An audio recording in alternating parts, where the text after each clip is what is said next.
Hello, me प्रांजलीच recipe and ब्लॉगमध्ये तुमचं स्वागत आहे. तर आज आपण काही महत्त्वाच्या किचन टिप्स बघणार आहोत. चला तर मग सुरुवात करूयात. Tip number 1. भात शिजवताना एक तांदूळ कपासाठी 1 ग्लास पाणी घालावा, म्हणजे तांदूळ चांगला शिजला जातो. Tip number 2. कडधान्याची भाजी करायची असेल तर ते रात्रीच पाण्यामध्ये भिजत ठेवा. त्याने कडधान्य आपले लवकर शिजले जातील आणि गॅसची सुद्धा बचत होईल. Tip number 3. डाळ चांगली होण्यासाठी 2 ते 3 तास डाळ पाण्यामध्ये भिजत ठेवावी. डाळ चवीला खूप छान लागते. Tip number 4. भाजीसाठी लागणारे वाटण आठवड्याभरासाठी किंवा 3 ते 4 दिवसासाठी एकदाच करून ठेवा. असं केल्याने आपला वेळ देखील वाचतो. Tip number 5. स्वयंपाकाला सुरुवात करण्याआधी एका भांड्यामध्ये गरम पाणी करून ठेवा. पुलाव, खिचडी, भाज्याची ग्रेव्ही तयार करताना गरम पाणी वापरलं तर ते शिजण्यासाठी कमी वेळ लागतो.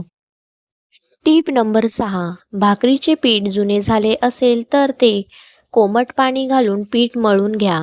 भाकरी बनवताना तुटणार नाही. Tip number 7. रस्साभाजी बनवताना त्यामध्ये दही फेटाळून घाला किंवा काजूची पेस्ट, क्रीमचा देखील वापर करू शकता. त्यामुळे भाजी खूप छान चविष्ट होते. Tip number 8. चेहऱ्याला हळद गुलाबाचा पाणी मिक्स करून लावल्यास चेहऱ्याचा रंग उजळतो, शिवाय चेहऱ्यावर पिंपल्स देखील येत नाही. Tip number 9. वांग्याचे भरीत बनवताना मसाला वाटला गेला नसेल तर भाजलेले शेंगदाणे, लसूण, खोबरं, पाणी न घालता त्याचे वाटण बनवून भाजी केली तर खूप भाजी चवीला छान लागते. Tip number 10. खीर बनवताना त्यामध्ये जायफळ पावडर घालू नये, त्यामुळे दूध फाटते. Tip number 11. तांदळाचा पांढरा भाग केल्यानंतर तांदळाची पेस्ट किंवा पाणी वरती येते ते पाणी केसांना लावल्यास केस चमकदार बनतात. Tip number 12. चेहऱ्यावरती सुरकुत्या कमी करण्यासाठी रात्री 2 चम्मच तांदूळ भिजत घाला आणि ते सकाळी मिक्सरला गाळून घ्या. त्यामध्ये ॲलोवेरा जेल, बदामाचे तेल घालून घ्या आणि ते 1 मिनिटभर मिक्स करून घ्या. तयार झालेली क्रीम रात्री रोज झोपताना चेहऱ्यावरती लावा. त्यामुळे सुरकुत्या कमी होतील. Tip number 13.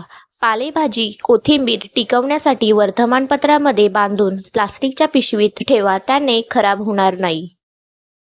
Tip number 14. मिरचीचा खरडा केल्यावरती काही वेळानंतर तो काळा पडतो, तर त्यात लिंबाचा रस पिळा, त्यामुळे रंग हिरवागार राहतो.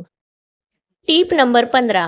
अळूवडी बनवताना बेसनमध्ये 2 चमच कडकडीत तेलाचे मोह घातल्याने अळूवडी छान कुरकुरीत बनते. तर आजच्या माझ्या किचन टिप्स कशा वाटल्या तुम्हाला? आवडल्या असतील तर लाईक करा, शेअर करा आणि प्लीज सबस्क्राईब करा. धन्यवाद.